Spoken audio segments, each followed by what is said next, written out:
Der wird ab jetzt live übertragen, hier dieser Kassettenschmerz. Wunderschön. Sehr schön. Sagen wir mal herzlich willkommen zum Kassettenschmerz. Da haben wir wieder eine Woche Pause gehabt, weil Faulsäcke. Was sollen wir machen? Haben wir eine Woche Pause gehabt. Haben wir 1 Woche Pause gehabt. Das fällt da gar nicht auf. Sagst du mal, was ist für ein Interesse habt an unserem Podcast? Das ist Kackbratze. Ich wette, die anderen wissen es auch nicht. Gniedelwutzler ist schon da. Auf Gniedelwutzler ist immer verlassen. Das freut mich. Gibt's ein Küsschen? Sehr schön. Gibt's ein Küsschen? Wer tut Lippen weh, muss ich sagen. Ich habe irgendwie auf die Lippen bissen. Wie geht's dir? Mir geht's gut. Ich habe nicht mit mir selber geschmust, deswegen fällt mir dahingehend nichts. Du bist ja verheiratet, du hast es ein bisschen einfacher als ich. Ja, verheiratet habe ich es immer einfacher. Ja, klar. Ich muss leichter. schauen, mit wem ich muss. Maximal die Katze und dann habe ich wieder irgendwelche Würm. Mundwürm. Ja, Okay. Klassiker. Seppi. Ich habe so viele Zettel da, ich habe so viele Notizen da an Kassettenschmerz, ich weiß gar nicht. Total. Ich habe das alles im Kopf, ja. Das stimmt nicht, du hast da Zettel. Mal. Ja. B.A. Wild ist auch da. Jetzt machen wir, schaut mal her, was ich gekauft habe.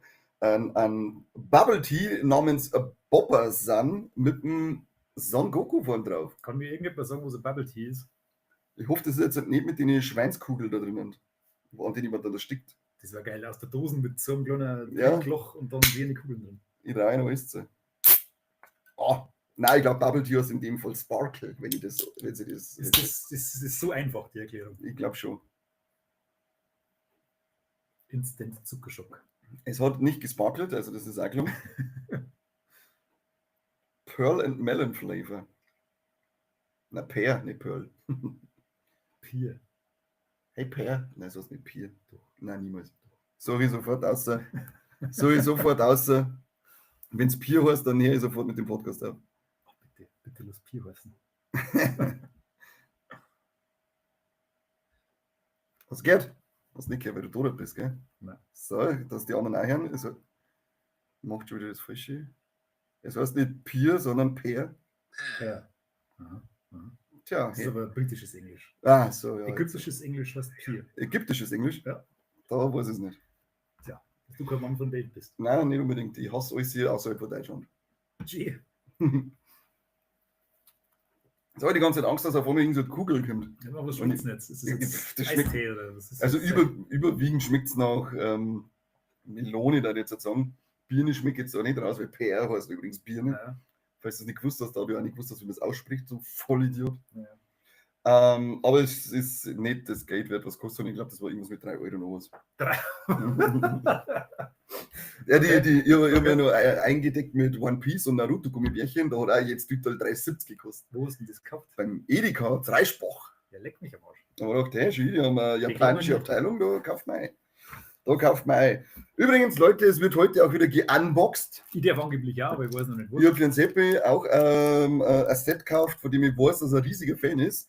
Wir machen heute wieder mal auf eine weitere Magic Final Fantasy 7. Dann machen wir noch eine Pokémons auf. Ich lasse euch halt nichts aus, wenn wir 6 Booster da, das ist immer zu dumm. Und für den Seppi habe ich die Lorcaner Disney-Karten gekauft. Weil du bist ein riesiger Disney-Fan. Ich weiß nicht mehr, was Lorcaner ist, aber ja. Das geil. ist ein Disney-Sammelkartenspiel. Das schaut aus wie ein Hund mit einem Actionarm. Das ist der Bolt. Mann, bist du dumm. Okay. Auf alle Fälle, du nicht so, weil du bist ein riesiger Fan davon. Okay. Von Disney-Sachen. Ab sofort. Ab sofort ist ein riesiger Fan. Abo bei Amazon einrichten, dass ich das pünktlich zu jedem Kassettenschmerz neu liefern kann. Das war nett. Dann darf ich nicht allein über Zeit kaufen müssen. Sesselberger ist auch da schon. Ja, das ist schön. Das ist schön, wenn der Sessler da ist. Ja, hat es rendiert, dass wir 3 Tage am Stück eine Ankündigung gemacht haben in der Story auf Instagram.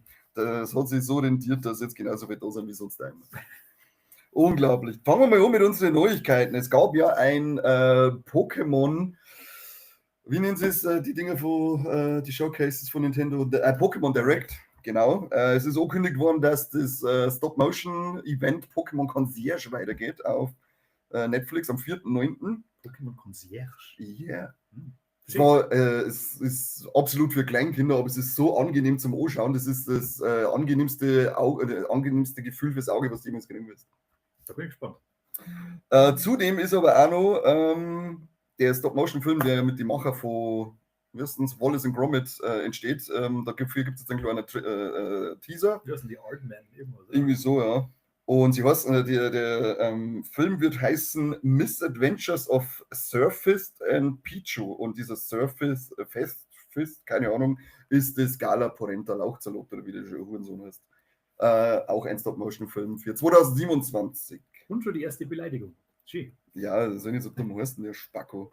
Aber es heißt nur, die ersten 15 Sekunden müssen wir ein bisschen ins Maul halten. Also, wir sind drüber. Achso, gibt es da schon Regeln? Hat es mal vor einem Jahr oder so geheißen, dass YouTube da speziell die ersten 15 Sekunden im Blick hat. Tja, Idioten. Ja, als ob man das nicht mehr umgehen kann. Ja, ansonsten war die Pokémon Direct ziemlich für eines. Aber es kommt aber der nächste Direct von Nintendo, also heute angekündigt worden am 31. Juli. Morgen. Für die Ja, Partnershowcase. Das soll eine ganz tolle Sache angekündigt werden. Da bin ich mal gespannt, was da kommt. Vielleicht sagen die Partner, hey, unsere Spiele sind viel billiger als die von Nintendo. Und wir oder sie sagen, ey, eine Spiele sind so toll teuer, jetzt passen wir unsere ja auch. Ja, dann kaufe ich alle Switchens, die es gibt und sind so. Dann zünden wir es alle. Hast du gelesen, dass Wednesday, hast du die Serie angeschaut, Wednesday? Nein. Ja, die erste Staffel habe ich gesagt, ich bin nicht so der Fan wie alle anderen. Ist aber viel tanzen, oder? Nein, war gar nicht so viel tanzen. War Das viel so komisch Teenie-Gedöns. Weil mir war es zwei Teenie-Gedöns. Ich habe das nicht so gefeiert wie viele andere, wie man so schön sagt. Aber es ist jetzt halt schon Staffel 3 angekündigt, bevor Staffel 2 überhaupt losgegangen ist. Und sie liebäugeln schon mit den ersten Spin-Offs im Bereich der Addams Family. Okay. Mhm. Ja. Die neue Serie mit dem Eric Banner, hast du das mitgekriegt? Die ist, weiß ich nicht, vorgestern oder so gelaufen. Ach, ist die auf Netflix? Kann ich sagen? Auf Netflix, ja. Da wo es irgendwo, jetzt weiß ich den Namen nicht mehr. Ich habe gestern. Das ist ein Wort, der Name, ja. Das ist ein Wort. Ja. Da wo es irgendwie in so einem Nationalpark kann und da ein Mordfall passiert und er dann den aufklären muss als Parkranger oder so, ist instant auf eine zweite Staffel erweitert worden. Also noch 1-2 Tage oder so. Also krass. Da schon, ja. Ich habe eingeschaut, bin eingelaufen. Das ist blöd. Zweimal. Also ist nicht so gut oder warst du einfach so mir? Ja, ich habe eine Folge angeschaut und da war viel so mit den komischen Hintergründen auf LED-Wänden und so weiter und das siehst du wie Sau. Also das schaut sehr seltsam aus. Nicht so gut gemacht wie bei The Mandalorian. Kann ich beurteilen, schauen wir Star Wars nicht an. Hurenbock. Auf alle Fälle ist schnell gegangen, sehr schnell. Für Staffelverlängerung. Ja, vor allem bei Netflix. Eigentlich noch einen Zustand reinschauen. Eigentlich gingen so schnell nur Staffelcancelungen bei Netflix. Da ins Flop da. Diese Bastarde. So, Netflix, haben wir da noch irgendwas? Ja. Netflix müsste ein bisschen was dabei sein. Netflix haben wir auch noch was. Eine Assassin's Creed Live-Action-Serie soll auf Netflix starten. Und die wird von zwei relativ prominenten Produzenten und Autoren gemacht, und zwar von Roberto Patino, der unter anderem Westworld und Sons of Anarchy mitgeschrieben hat. Hast du Westworld gesehen? Nein, tatsächlich nicht. Sons of Anarchy habe ich gesehen, so wie gefeiert. Habe ich noch nicht gesehen, aber Westworld, da musst du alles studieren, was es gibt, damit du richtig mitkommst. Und dann hört das einfach auf, oder? Ja, das ist dann auch leider recht unbefriedigend abgesetzt worden. Das ist schlecht. Und der zweite Herr ist der David Wiener, der unter anderem die Halo-Serie gemacht hat, die jetzt nicht ganz so gut weggekommen ist. Ja, die ging. Naja. Die ging. Und wenn wir schon bei Gaming-Umsetzungen haben, haben wir gleich noch 2 weitere Sachen. Und zwar auf Prime wird es eine Wolfenstein-Serie geben. Wer das nicht weiß, das ist ein Nazi-Shooter, aber wo man halt Nazis zerschießt, nicht spielt, also ein Bruder. Also was schön in der heiligen Zeit umso angebrachter. Vielleicht gibt es eine AfD-Edition oder so, wer weiß. Und dann kommt noch eine Donkey Kong-Verfilmung. Also jetzt gerade Donkey Kong Bonanza rausgekommen auf der Switch und das wird überall im Außen gefeiert, hat Wertungen jenseits der 95% eingeheimst. Und das ist natürlich Grund genug, ein neuer Film dazu zu machen. Der ist jetzt im Gespräch, nichts amtlich, aber kann kommen. Seth Rogen hat Bock drauf, hat er gesagt. Ja, ist auch nicht Bock. Der ist der Beste. Er ist echt geil, ja. Ich schaue gerade, ich habe jetzt die ersten 4 Folgen von The Studio angeschaut auf Apple TV Plus und Wahnsinn. Das reißt mir noch nicht durch mit dem Idioten. Ja, oder irgendwie überall seine Finger drin. Ja, das ist echt brutal. Also, ich habe eigentlich nicht gemacht, der macht nicht seine Blödel-Dokumentation, seine Blödelfilme, bis man dann irgendwann mal rauskriegt, dass der überall irgendwie mit eingekichtet. Mir ist das erste Mal aufgefallen bei der Verserierung von Preacher. Ja, genau, stimmt. Das ist erst mal so, dass der sowas auch macht, okay. Und dann ist er ja bei The Boys Money, hat er seine Finger mit drin und in Invincible, glaube ich, auch irgendwie. Das erste Comic-mäßige war das mit dem, wie hat das geheißen, da wo er so ein. Wie hat das geheißen? Irgendwas Grüns. Ach, der Green Hornet. Ja, genau. Das genau. war der Film, der da, aber der war nicht so toll, Mann. Der war mäßig. Der war mit ein paar lustige Stellen drin gehabt, aber war jetzt nicht so überragend. Untamed, schreibt der Gnädelwutzler, stimmt, das ist die Serie mit auf Netflix. Ja, gut aufpasst. Guter Mann. Echt kann man was fragen. Guter Lachs. Dann haben wir, wenn wir schon bei den Spieleverfilmungen waren, Mortal Kombat 2 hat ja seinen Trailer jetzt gekriegt. Ich bin heiß wie Tittenfett. Schaut richtig gut aus und es ist jetzt halt offiziell in Arbeit ein dritter Teil, beziehungsweise wollen sie machen. Dritter Teil und Spin-offs sind geplant, wenn das Sequel erfolgreich ist. Das heißt, dass ich jeden von euch Arschlöcher persönlich verantwortlich mache, wenn dieser Film nicht erfolgreich ist. Also merkt es eigentlich, wenn ihr vor Ort von euch her geht nicht ins Kino zu Mortal Kombat 2 und es wird dadurch dann keinen Teil 3 und keine Spin-offs geben, dann mache ich es wie bei Chance einen Bob, fahrt euch heim und hau ich ins Sacki. Penners. Bringt mir jetzt schon wieder auf die Leitung. Weil genau weiß, dass wieder lauter so Spacken dabei aus, die nicht ins Kino gingen. Ich wollte, bis er daheim ist. Ja, das ist immer das Problem. Hoffentlich hast du dann kein daheim mehr. Ja, bin stinksauer schon wieder. Jetzt haben wir... Das Mikro ist direkt in meinem Blickfeld zu meinem nicht vorhandenen Spickzettel. Das ist unangenehm ohne Ende. Ja, meinst du, ich habe so ein cooles T-Shirt und man sieht es einfach gar nicht. Oh, das ist cool. Ja klar, ist cool, nur coole Sachen. So, was haben wir jetzt? Was haben wir denn noch? Ich weiß nicht, wir waren bei gerade Spiele. Superhelden-Universum kann man ein bisschen ankratzen. Ich schaue mal kurz, ob ich noch was habe zu Spielereien, Spieleverfilmungen. Aber no. Setz was it. Wisse Spiele. Dann ab in die Superhelden-Universen von Marvel und DC. Marveleux. Fantastic Four war schon schön. Kurz die äußern? Für meine Augen haben wir jetzt mit Thunderbolts und Fantastic Four eine gute Richtung fürs Marvel-Universum. Also ich bin sehr guter Dinge, dass es weitergeht. Ich bin jetzt einfach mal ein bisschen nicht zu vorsichtig positiv eingestellt. Weil die zwei Filme waren sehr gut. Ja, dann warte ich mal, bis die ins Heimkino kommen. Ich bringe die um. Ich bringe die eiskalt um. Ja, kurz die Meldung hätte ich da zu Blue Beetle, falls den irgendjemand sehen möchte, interessiert. Ja, der war Wahnsinn. War der Film gut. Der ist auf alle Fälle im Gedächtnis geblieben. Zwar wird es da weitergehen, steht auf einem schlauen Zettel unter Jolo Maridvenja, korrekterweise ausgesprochen von mir, wird der Blue Beetle bleiben. Schlomo. Da steht jetzt erstmal nur als Synchrosprecher. Nein, genau. Weil James Gunn alle seine Schauspieler, also das ist ja alles jetzt miteinander connected, alle animierten Filme, alle Serien und so weiter, also egal ob real oder animiert, und die Schauspieler synchronisieren die leider. Und Scholomolo, der ist weiterhin, also der Blue Beetle, aber eben erstmal nur für animierte Projekte. Ah, okay, da gibt es so noch keine konkreten Ankündigungen quasi. Na, also das einzige animierte bisher, was ja war, ist das Creature Commandos. Das, was ich übrigens auf YouTube komplett anschauen kann, zwar auf Englisch, aber sehr empfehlenswert, sehr witzig, sehr blutig. Aber da war er noch nicht dabei. Ich weiß gar nicht, was das nächste Projekt ist, wo Blue Beetle dann auftreten wird. Solange es nicht so ein Schweinsfilm wird wie der vorherige. Wenn es überhaupt der Film wird dann.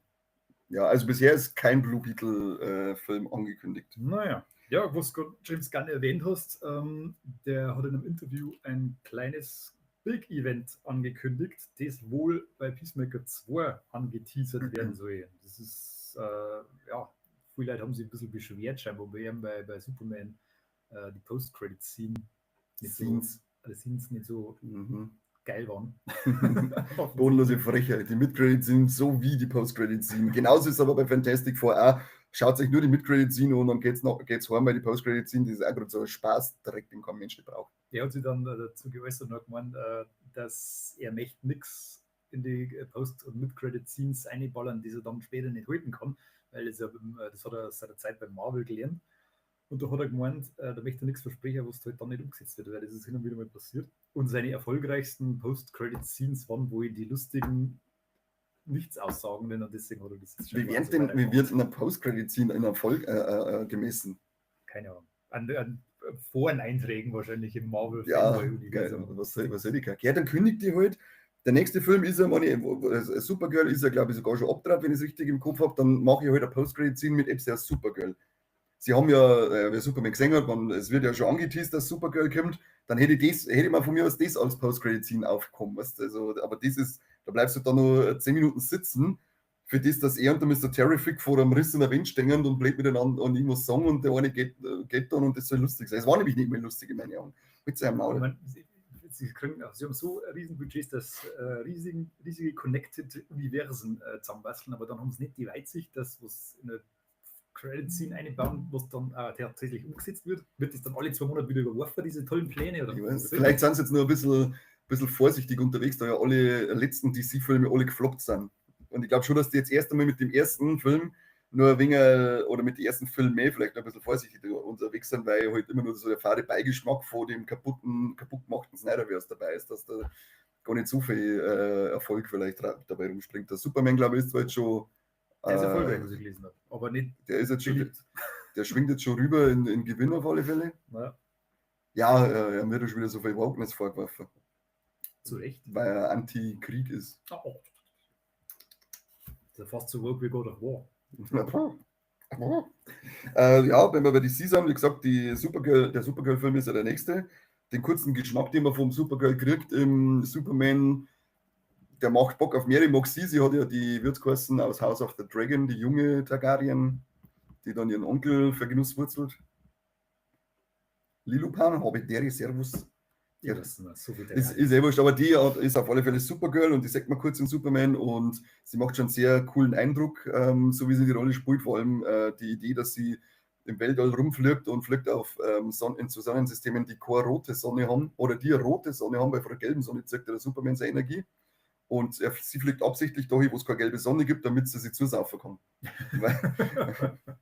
Und James Gunn hat auch schon gesagt, also man hat bei Supergirl eine komplett andere Tonalität, das soll eher ein bisschen ein Schundluder sein und Schindluder treiben. Schundluder sein. Ja, genau. Und Schindluder treiben. Also das ist, schaut gut aus. Also ich habe auf alle Fälle schon Bock drauf und man kriegt ein Logo eingeführt bei Supergirl. Das stellen wir unangenehm vor. Jason Momoa. Das stellen wir es nur unangenehm vor. Genau, das haben wir bei die ungefähr so groß ist wie die Emilia Clarke bei Game of Thrones. Und da hat er hier als Khal Drogo auch schon keinen liebevollen Akt. Themawechsel. Die Autorin von Supergirl, die heißt irgendwie Noguera, sowieso, ich weiß nicht, wie man ihren Namen ausspricht, ist jetzt auf alle Fälle auch verpflichtet worden, dass sie ein Drehbuch zum Wonder Woman-Film schreibt und gleichzeitig ist sie anscheinend auch dran, den Teen Titans Live-Action-Film zu schreiben.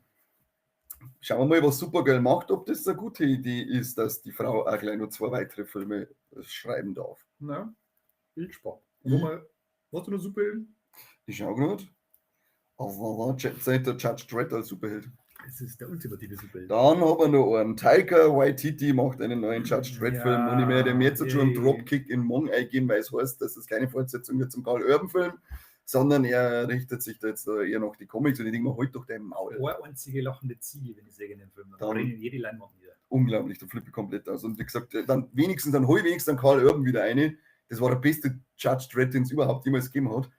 Und dann musst du die Geschichte nicht fortsetzen, du kannst mit ihm dann einfach eine neue Geschichte verzeihen, aber hol den Karl Urban ein, sonst flippe ich komplett aus. Zur Besetzung ist noch nichts bekannt, oder? Nein, noch nichts. Invincible Staffel 5 ist angekündigt worden, noch bevor überhaupt Staffel 4 läuft, da sind sie überall ziemlich schnell unterwegs. Momentan, ja. Geht's ab. Ach, super, natürlich, da, wichtigste News, Captain Planet Live-Action-Serie gibt es auf Netflix. Oh Gott, endlich. Captain Planet Live-Action-Serie. Da wird jetzt der Mike freuen, weil der Mike hat in Kindheitstagen Captain Planet Frisur gehabt. Zu Recht. Ich verstehe nicht, warum er es einem hat. Nee, du verstehst schon. Ja, es ist schon, sagen wir es so. Ja. Ich verstehe es auch, aber es ist schade auf alle Fälle. Das war's jetzt mit Superhelden von mir. Ja, dann gehen wir doch gleich über. Nein, nix. Ich habe nur erzählt. Nein, ich habe das so verarscht, das war jetzt sau lustig. Wahnsinnig lustig, wie ein Waikiki-Titi-Film. Da ist jetzt irgendwas drin gewesen.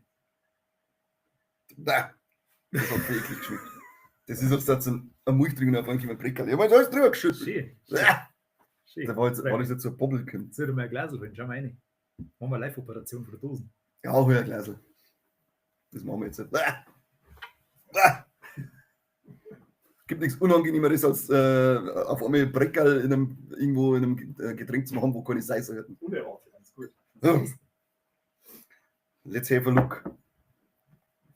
Da hinten wieder Katzen holen. Ja, da sind Bobbeln. So, das ist fast nichts mehr zu trinken und 1000 zu Kugeln. Der Verschluss ist ein bisschen klar für diese Kugel. Die 6 ist jetzt nicht, aber der riesig. Alter, wie viel sind da drin? Wo waren die ganz Zeit? Das ist sicher angenehm, das Geräusch. Das war eigentlich gerade mit Kupfer dazu. Ich hoffe schon. Ist jetzt noch was drin? Oskar findet es interessant. Ja. Okay. Schweinsbocken. Das schaut so widerlich aus. Zauberhaft. Hast du schon wissen, ne? Nein, aber ich fast hergeschwimmt hätte jetzt gerade. Schauen wir mal, was die jetzt noch machen, diese Bubbles. Ah, ich muss den Schock kurz überwinden, mach du weiter. Wo wir gerade mal eklige Sachen haben. Auf der Comic-Con ist ein Haufen nice Zeug vom Freitag der 13. Universum angekündigt worden. Es wird einen neuen Film geben, der hat noch keinen Namen. Wir haben neue Masken gesehen, die schauten mittel toll aus. Und es wird eine Serie geben, die Crystal Lake heißt. Und wir haben ja schon einen neuen Schauspieler dafür. Und zwar Callum Vinson. Vinson. Wo ich da vorne nachgeschaut habe, wo man den kennt und nicht so was vergessen, wenn man es nicht aufgeschrieben hat. Ja, man kennt ihn aus der Chucky-Serie. Ja, genau, Chucky-Serie. Schmeckt das eklig. Ich habe jetzt seine Kugeln probiert. Der scheiß Bubble-Tea-Dreck wird das jemals irgendwie ein Hype werden können, dieses Schweinedreck. Das ist ja immer noch, gehen wir durch irgendeine Innenstadt, da haben 15 Läden, wo es nur Bubble-Tea gibt. Leckt mich doch am Zuckerli hier. Furchtbar, jeder scheiß Stadt in ganz Europa. Flippe komplett aus. Verstehe das ja nicht. Bei all die Klassiker, die neu aufgemacht werden, haben wir auch noch Evil Dead Burn, das wissen wir schon lange, aber jetzt haben offiziell die Dreharbeiten begonnen. Geil. Endlich geht da was voran. Ich habe schon Angst gehabt, dass das dann doch wieder ins Wanken gerät, die ganze Geschichte. Und bei einer unserer liebsten Slasher-Helden, der Freddy Krueger, Robert Englund, kriegt dieses Jahr an Halloween endlich seinen Stern auf dem Walk of Fame. Ja, zu Recht.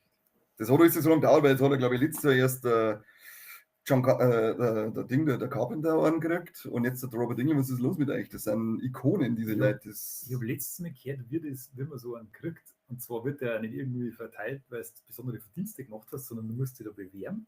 Mhm. Und dann musst du irgendwie Summe X oder so zahlen und dann kommst du in diese quasi Auswahl rein.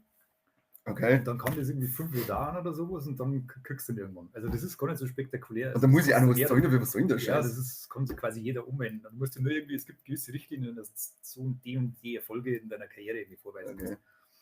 Also es ist, naja. Ich habe früher gemeint, den kriegt einfach geiler. Ja, Mann, das ist einfach ein Geilheitsstern. Aber das ist er leider nicht. Und das dann finde ich es gar nicht mehr so toll. Da der Stadtbezirk, wo das durchläuft, der ist auch nicht so geil. Das ist eher so ein Glasschirmviertel, habe ich gehört. Cool.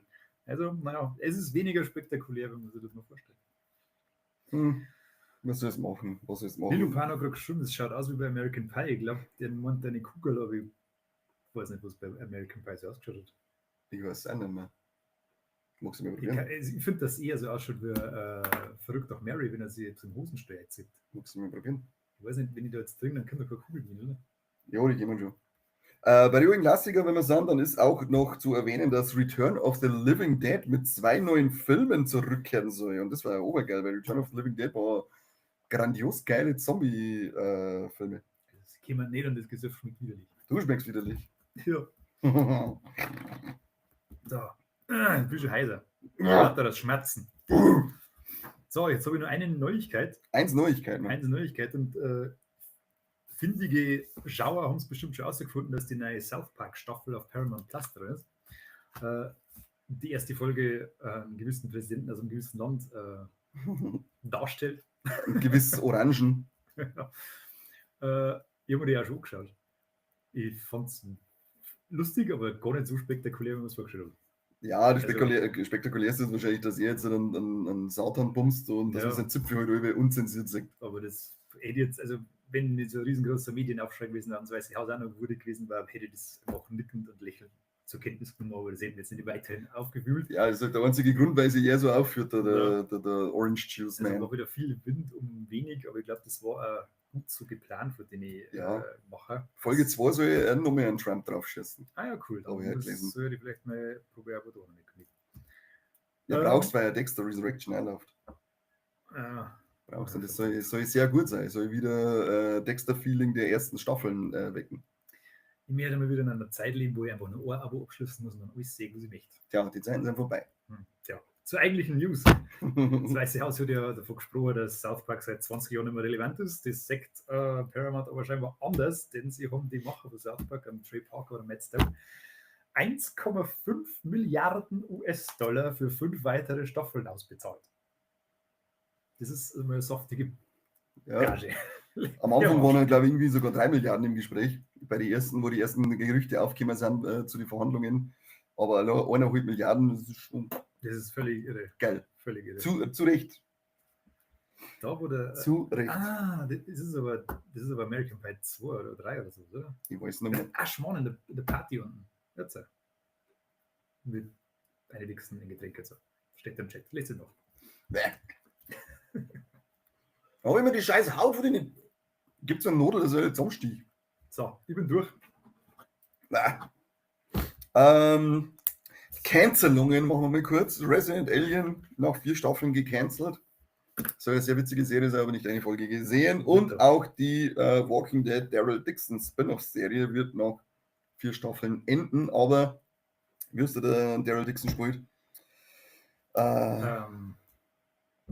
Norman Reedus. Norman Reedus hat schon gesagt, das soll ein sehr zufriedenstellendes Ende werden. Da bin ich gespannt. Da bin ich eigentlich ist es mir egal, weil ich schaue mal Walking Dead schon ewig noch. Ja. Vor allem jetzt die ganzen Spin-offs, da brauchst du ja 48 Abos, dass du die irgendwie anschauen kannst. Ja, das ist ja geil, dass alle über die anderen schlafen. Furchtbar, ja. Dann ein Streitthema von Corbin von mir aus die Nippelverhärter ist mittlerweile offiziell bestätigt, dass Doro Hedoro, die 2. Staffel, noch dieses Jahr kommen wird. Sie haben aber, er hat es mir damals nicht geglaubt, der Pimmel, aber ich bin ja nicht so ein Luiger wie er. Sie haben aber immer noch kein richtiges Datum. Sie haben nur hingeschrieben 2025. Geil, Staffel 2. Und dann haben wir noch Trailer, die wir anschauen könnten. Wenn uns dann nicht YouTube sagen wird, give me your money. Dafür schaut es euch selber an, denn auf der Comic-Con ist jetzt auch der erste Trailer zu Percy Jackson Staffel 2 rausgekommen. War die erste Staffel ziemlich cool. Ich hoffe, dass wir die Geschichte mit zu Ende erzählt kriegen und nicht so wie bei den Filmen. Wobei bei den Filmen wird Alex Daddario dabei. Und vom Oz Perkins, sein neuer Film Keeper, gibt es jetzt auch einen Trailer, der im November dann kommen wird. Und der schaut auch nicht schlecht aus. Der Typ, der The Monkey und Longlegs gemacht hat. Ziemlich guter Mann. Das ist auf alle Fälle ein sehr guter Mann. Und dann für riesige Fans von President Curtis aus Rick and Morty, er kriegt ein Spin-off. Und für riesige Fans vom Esel aus Shrek, er kriegt auch ein Spin-off. Ja, Kinderschreck 5, die Welle muss man dann nutzen. Okay, dann geben wir gleich alle. Ja, genau, da geben wir gleich alle. Die Karte vielleicht auch noch? Der hat ja schon 2 Filme. Ja, machen wir nur. Die waren übrigens hervorragend, die 2 Filme. Das weiß ich nicht. Da war der zweite nicht in so einem komischen Stil. Ja, ein bisschen anders animiert wie die anderen. Ein wenig anders auf alle Fälle, ja. Und er war teilweise ziemlich gruselig, für das, dass er auf 0 war. Ich glaube, dass der Mike da damals auch gesagt hat, den hätte er jetzt seinem Jüngsten noch nicht gesagt, weil da war das der Tod, der da angekündigt oder so? Naja, aber sehr gute Filme, kann man sich anschauen. Der Regisseur von Deadstream, weiß jetzt seinen Namen leider nicht mehr, und ich fand Deadstream auch nicht so überragend gut, wie es der Mike und der Corby machen, aber die sind ja ahnungslose, darum jetzt auf mich. Macht auf alle Fälle einen neuen Amityville-Film, gibt es ja mittlerweile erst 40. Oh, die sind manchmal geil. Amityville ist ein geiles Thema, finde ich. Okay.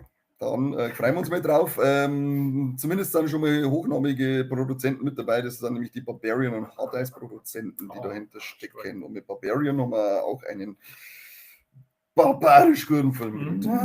Jetzt brauche ich dann nochmal einen Seppi schnell mit IMDb. Du musst mir nämlich jetzt ein paar Namen raussuchen, während ich dann Castings aufzählen werde. Und derer 4. Eigentlich interessiert uns ja erst einmal nur, es kommt ja schon 4. Staffel Monster mit der Lizzie Borden. Und da ist jetzt die Ella Betty gecastet worden. ELLA. Ella. Ja, Beatty. BT. Was ist das? BT. Woher kennt man die Nudel? If I had legs, I'd kick you. Monster und Nudel. Okay. Habe ich noch nie gehört. Sagt mal nichts. Haben wir noch jemanden? Ja, mal jetzt zauberhafte IMDb daher, du Schweinekopf. Das darfst du mal auf dem Handy. Ja, klar. Auf alle Fälle, und im Oktober geht die 3. Staffel Monster los. Was haben wir da? If I had legs, I'd kick you. Und Ja, voll. Das hat hat genau die 3 gemacht. Okay. Dann kommt im Oktober noch die nächste Auskopplung von VHS, also vom VHS namens Halloween. Und da haben wir unter anderem den Regisseur Paco Plaza dabei. Sicher Kumpel vom Scholo. Oh, VHS Schule Lambda, die brauchen wir nicht. Nein, gib einfach Paco Plaza. Ey. Paco Plaza. Ja. So gut, wenn man den Chat reinschaut, man sagt einfach nur die Nachricht da, wo er reingewichst hat. Taco Plaza mit P. Plaza, also für Hotel. Ja, genau. So hat der gute Mo gemacht. Korrekt. Ah, schön. Und direkt 2. Also perfekt geeignet dann dafür. Einwandfrei. Dann ist mit dabei der Alex Ross Perry. Alex Ross Perry. Was hat der gemacht? Den kennt man von Personnel. Listen up, Philipp. Ja, den kennt man nicht. Kennt man nicht. Da einfach so abhauen. Und der Casper Kelly. Casper wie der Geist. Jo. Kelly wie die Family. Yeah. Bester Mann. Was hat der gemacht? Der Adult Swim Mule Log. What? Too many cooks. Bla bla bla. Das ist also, den kennt man eher nicht. Weniger, okay. Sind aber nicht die einzigen Regisseure, sind mehrere dabei, die sind aber leider nicht aufgezählt worden. Auf der klugen Seite, die mir das verraten hatte. So, da ordentlich hier die News rausgeballert. Brutal. Dann gehen wir natürlich zu unserem allseits, also ich sauf die Poppels da nicht, das ist schon mal amtlich, das schüttet dann weg den Scheißdreck. Das ist so eklig, vor allem wenn du dann die Kugel beißt, dann hast du die komische Haut da drin, sonst eine Kondom ausziehen. Wieso in der Haut? Ja, irgendwie muss ja die Flüssigkeit in der Kugel drin sein. Ach, in der Kugel ist noch mehr Flüssigkeit. Ja, genau, das ist nämlich, ich glaube, dass deswegen das so übermäßig nach Melone geschmeckt hat, weil der Hauptding ist Melone und Pear ist dann in die Balls drin. Disgusting. Ekelhaft. Gehen wir mal auf die Kinostart, Seppi. Was läuft denn die Woche im Kino? Schau mal hier. Das ist schon da. Ja, Hab ich schon da. Da strahlen wir gleich Together unzertrennlich ins Auge. Den schauen wir morgen an. Und dann kommt die nackte Kanone auch noch. Den schauen wir demnächst auch. Ja, da geht's ab, du. Will mehr. Haben wir dann auch noch. Aha. Die guten und die besseren Tage. Dann schauen wir uns lieber Rave On an. Rave On, ja. Und der weiße Hai. Lecker Mio Grande. Da freue ich mich schon, den im Kino zu sehen. Alter Weibersommer ist, weiß ich nicht so richtig. Keine Ahnung. Hass. Lachen, der ist gut. Der ist auch richtig böse. War der von 1995? Ja, der kriegt gerade so ein Re-Release und wird, glaube ich, auch von Playon, die veröffentlicht da gerade dazu, glaube ich, eine geile Box, wenn ich das richtig im Kopf habe. Und dann kommt Ecce Homo, der verlorene Caravaggio. Keine Ahnung. Son of.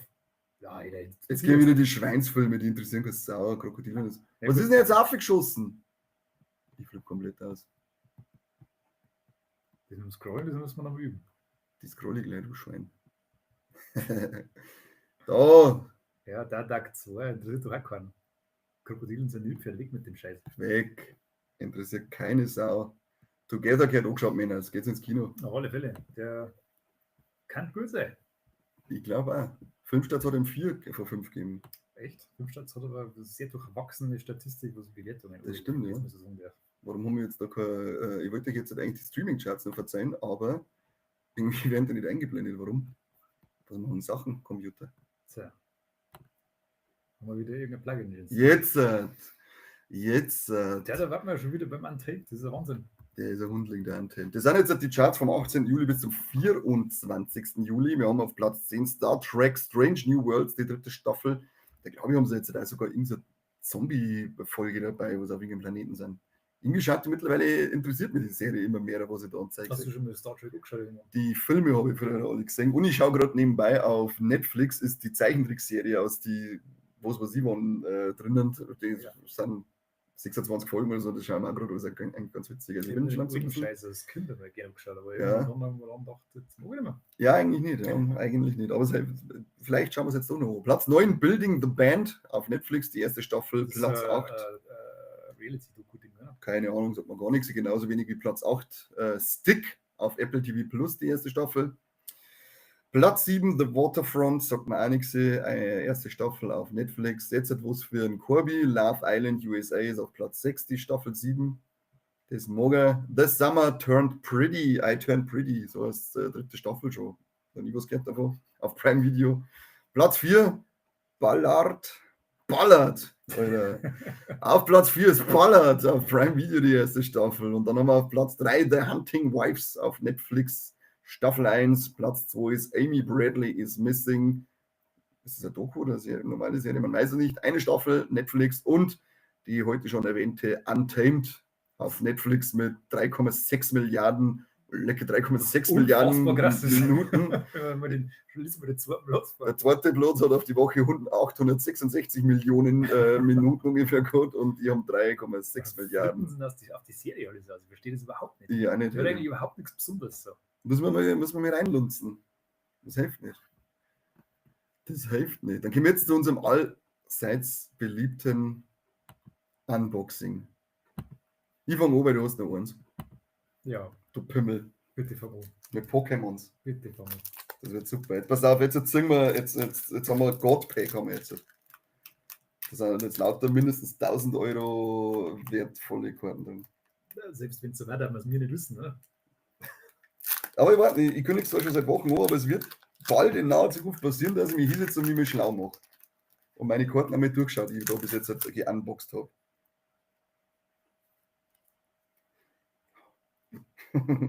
Da geht schon los, wie ein Misty's Carpador total abgetaucht und Platscher macht's.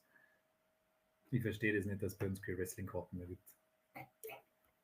Bei Catchen Dowd ist genauso wie der Hulk Hogan jetzt, der alte Rassist. Ja, bitte auf. Menki, stürmischer Kick.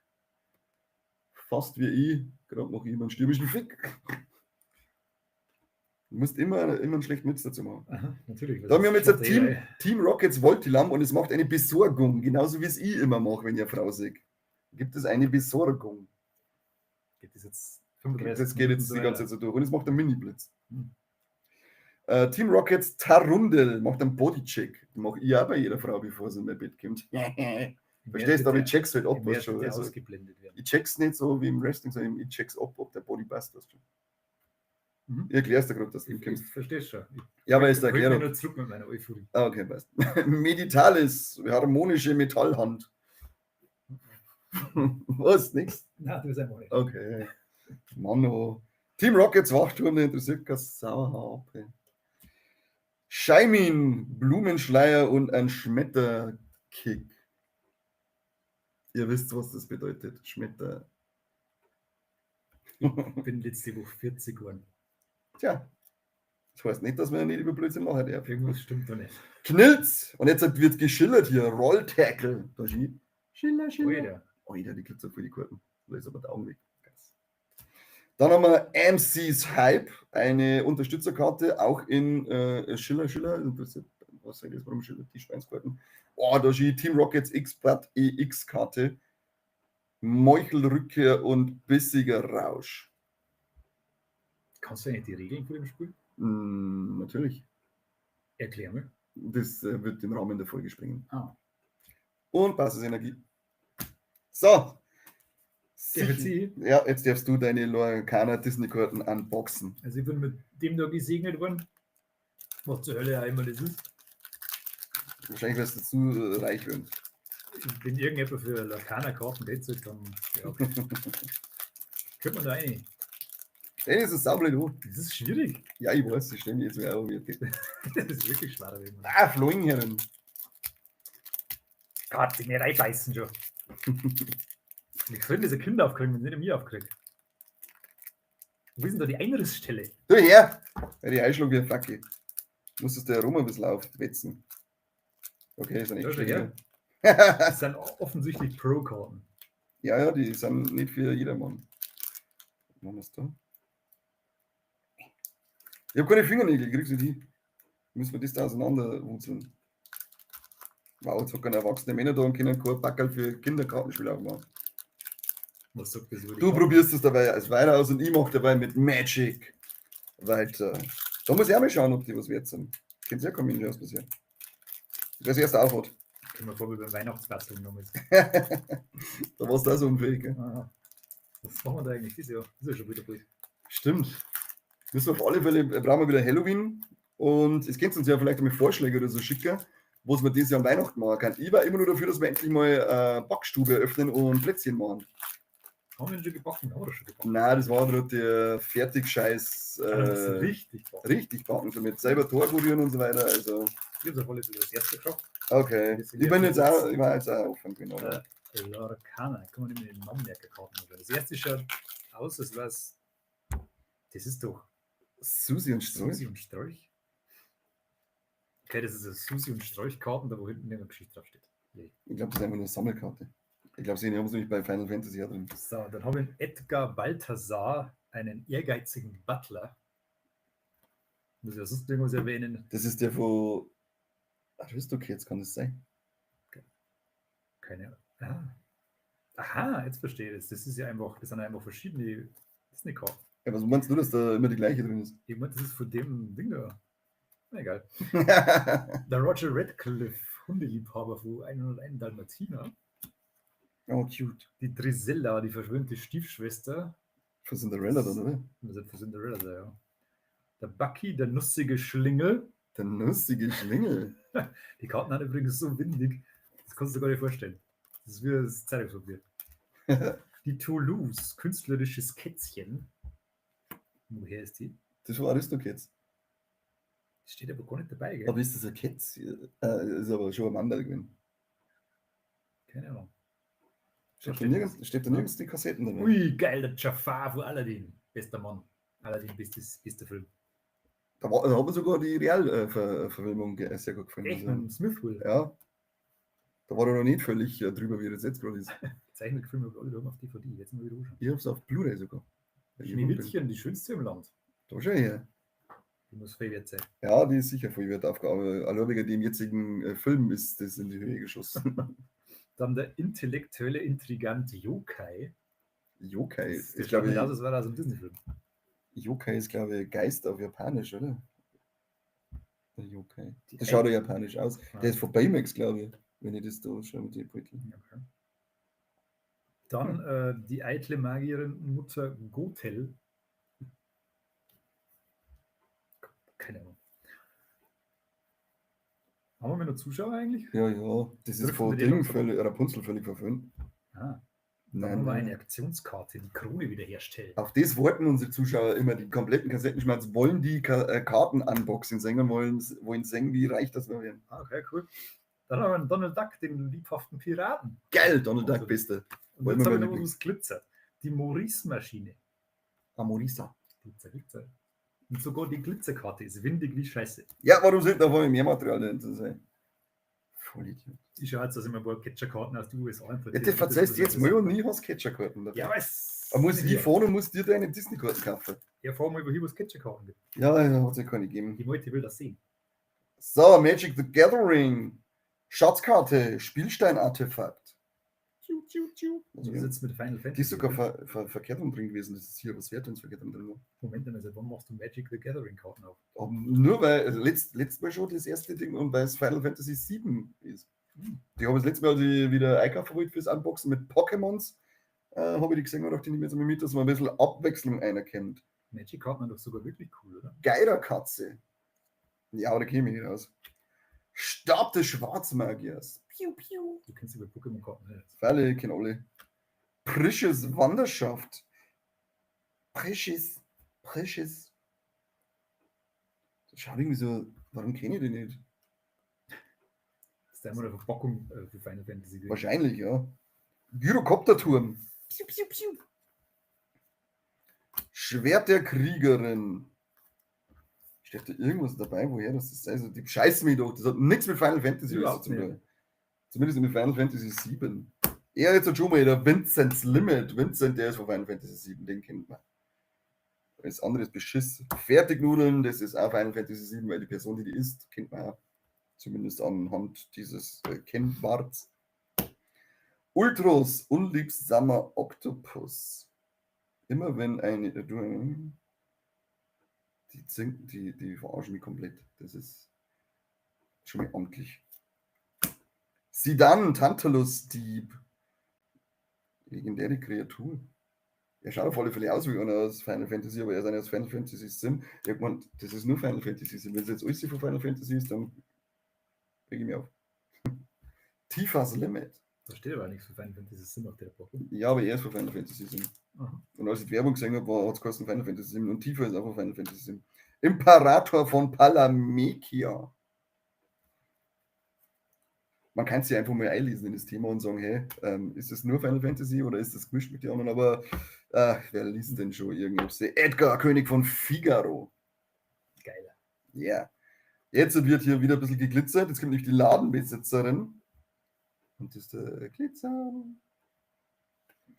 Und dann haben wir noch Guardo Salam, Tor zum Abyssum. Das glitzert nicht. Schade. Keine Milliardenkarte dabei, keine Millionenkarte dabei. Leider verloren.